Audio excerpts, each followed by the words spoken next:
ପାରିବିନି। ଯାଉ ସାଙ୍ଗ ଗୋଟେ ଦେଖିକି କୋଉଠି ଥିବ ବସେ।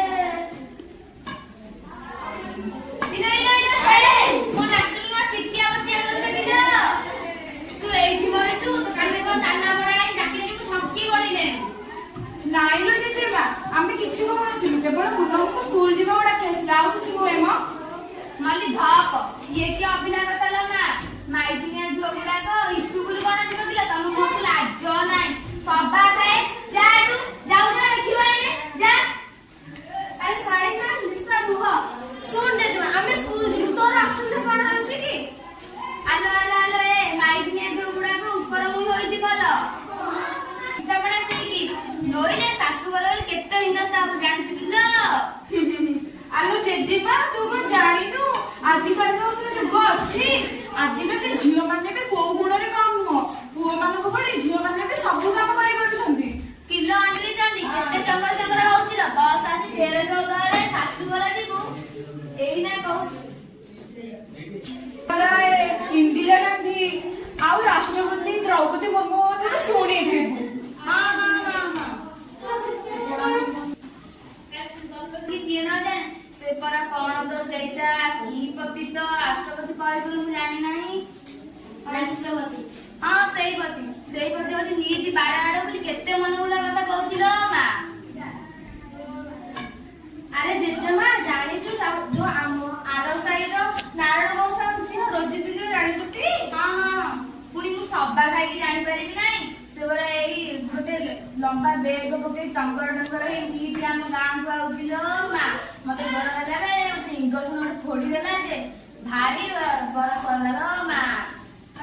2 ଦିନ ପରେ ଦେହ ଭଲ ହେଇଗଲା। ତାକୁ ମୁଁ ଜାଣିଛି କଣ କଲା କି ସିଏ। ନାଇଁ ଯେ ଜେଜେମା କିଛି କରିନି, କିନ୍ତୁ ମୁଁ ବି ତାପରେ ବଡ ହେ ପାଠ ପଢିବି ଆଉ ଡାକ୍ତରାଣୀ ହେବି, ରୋଗୀ ସେବା କରିବି ଆଉ ମାସକୁ ମାସ ପଇସା ଆଣିବି। ତୁ ଖାଲି ଠଣ ପଇସା ଆଣିବି, ବୁଝିଲୁ? ସତେ କି ପଇସା ଦବୁଟି ଲୋ ଆଣି ମତେ। କି ଭଳି ହେଇ କଥା କହ ଶିଖିଛୁ କିଲୋ? ମୋ ସୁନାର ଜମା, ମୁଁ ଯାଉଛି ଏବେ। ଆଜି ବି ଗଲା ଠକି ଦେଇ ଗଲା, କାହା କଥା ତ ଶୁଣୁ ନାହିଁ ଆଉ। ବୋଉ ତମେ ଦାଣ୍ଡ ଘର ଅଛୁ, କୁଆଡେ ଗଲା କି? ସକାଳ ବୋଉର ଏଯାଏ ପିଲାଟା କିଛି ଖାଇନି। କଣ ଦିଟା ଖାଇଥାନ୍ତେ ଝିଅଟା। ଆଲୋ ସେ ଏଠି ଅଚେରିଟାକୁ ପାଇବୁ ଆଉ ସେ କୁଆଡେ ଗଲା କି? ସେଇ ଯୋଉ ଗୁରିଆ ଝିଅ ସକାଳ ଯୋଉ ଦିଟା ଆଇଥିଲେ ଇସ୍କୁଲ ଡାକି ଆଇଥିଲେ, ମତେ ଗାଲୁ ଗାଲୁ କହିଦେ କଣ ପଳେଇଲେ ତ। ଓହୋ ତାହେଲେ ସେ ସ୍କୁଲ ପଳେଇଲେ। ହଁ ସେଇଠି ମୁହଁ ଦଉତାର ପଛରେ ଯେତେବେଳେ ଭୋଗିବୁ ମୋ କଥା ହେଜ କରୁଥିବୁ ଲୁହ ପଛୁଥିବୁ। ଆରେ ଦେବ କୁଆଡେ ଗଲା? ଝିଅ ପାଇଁ ବର କହୁଛେ ନହେଲେ ଦରବୁଢୀ କେହି ବାହା ହେବେନି, ଡାକ୍ତରାଣୀ ହବ। ସେଇ ଯାଇଛନ୍ତି ବିଲକୁ। ତମ ପୁଅ ଆସିଲେ ତମେ କଣ କଥା ହବ ତମେ ତାଙ୍କୁ ଯାଇ କହିବ। ମୁଁ ଯାଉଛି ବୋଉ, ମୋର ଢେରେ କାମ ପଡିଛି, ମୁଁ ଯାଉଛି।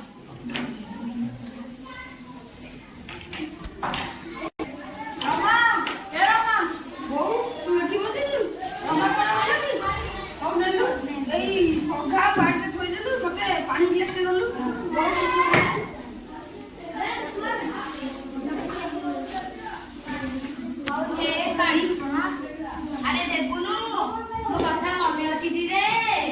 କୋଉ କଥା କହିଥିଲି? କୋଉ କଥା? ମଲା ଯା ଝିଅକୁ ଆସି 12-13 ଚାଲିଲାଣି, ଠିକଣା କଲୁନି। ହଉ ଯା, ମୁଁ କାଲି ସକାଳେ ନେଇକି ତ ନାତୁଣୀ ପାଇଁ ଗୋଟେ ବରଫ ଦିଆନି, ଯାହା ଖାଲି ଗରମ ରହୁଛି। ଏବେ ତୁ ଗଲୁ ଯା, ସେ ରମା କରିବୁ କଣ ଖାଇବାକୁ। ବୋହୁ ବୋହୁ ଯା, ଏ ପାଗଳଟା କଣ ଦିଟା ଖାଇବାକୁ ଦେଇଛୁ?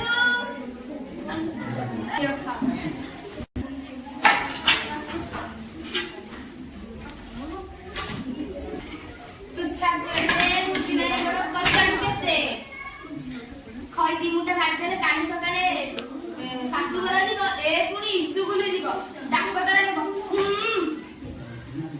ଚାଲ ମା ଚାଲ, ମୋ ସୁନାଟା ପରା ଝିଅ ଜନ୍ମ ପରା ପର ଘରକୁ। ତୁ ତୋ ବାପାଙ୍କ କଥା ତ ଜାଣିଛୁ, ତୋ ବାପାଙ୍କ କଥାରେ ଅରାଜି ହେଲେ ସେ ବହୁତ ରାଗି ଯିବେ। ମତେ ବୁଝିପାରୁନୁ, ମୁଁ ସ୍କୁଲ ଯିବି। ଚୁପ୍ ହଇଲ ହେ ଅଲା ଚୁକି ବେଗି ଯାଇ ତିଆର ନଇ କେତେ ବେତନ କାଟୁଛୁ କିଲୋ? ଚାଲ ମା ଚାଲ। ନାଇଁ ସାର୍ ମତେ ପଚାର, ମୁଁ ଏବେ ବାହା ହେବିନି।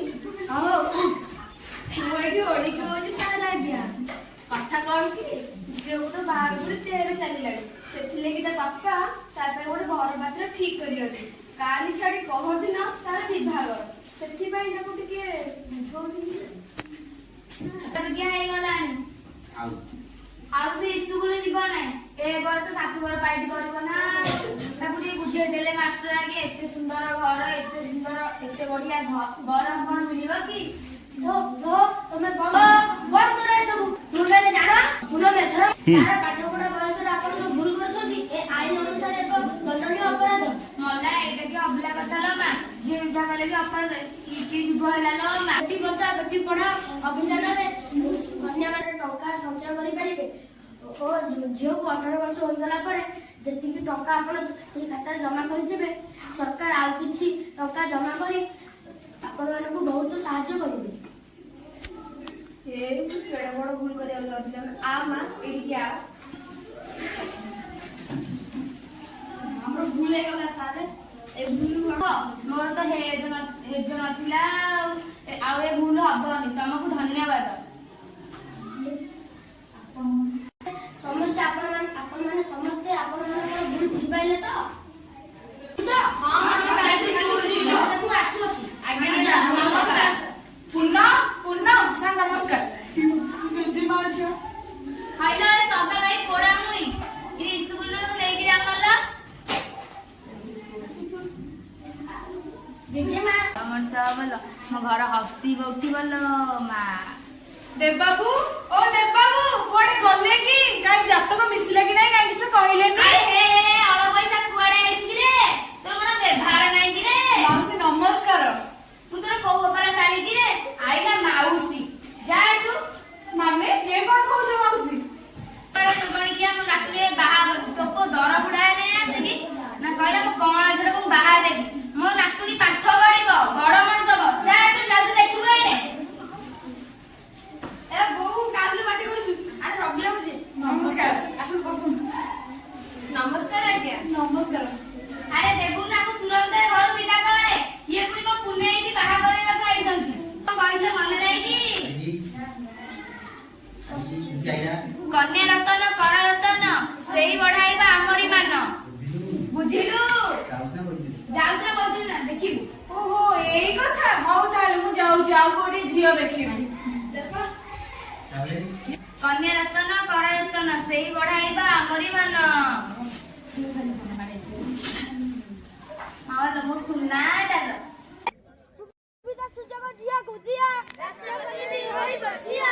ଝିଅକୁ ଦିଅ ରେ ଶିକ୍ଷା ସମ୍ମାନ, ନିଶ୍ଚିତ ଉପରେ ରଖିବ ମାନ। ପ୍ରତ୍ୟେକ ବୃତ୍ତିରେ ଚମକେ ନାରୀ, ପୁଅକୁ ପଛରେ ପକାଏ ପୁଣି। ସୁବିଧା ସୁଯୋଗ ଝିଅକୁ ଦିଅ, ରାଷ୍ଟ୍ର କରିବି ହୋଇବ ଝିଅ। ଝିଅକୁ ଦିଅ ରେ ଶିକ୍ଷା ସମ୍ମାନ, ନିଶ୍ଚିତ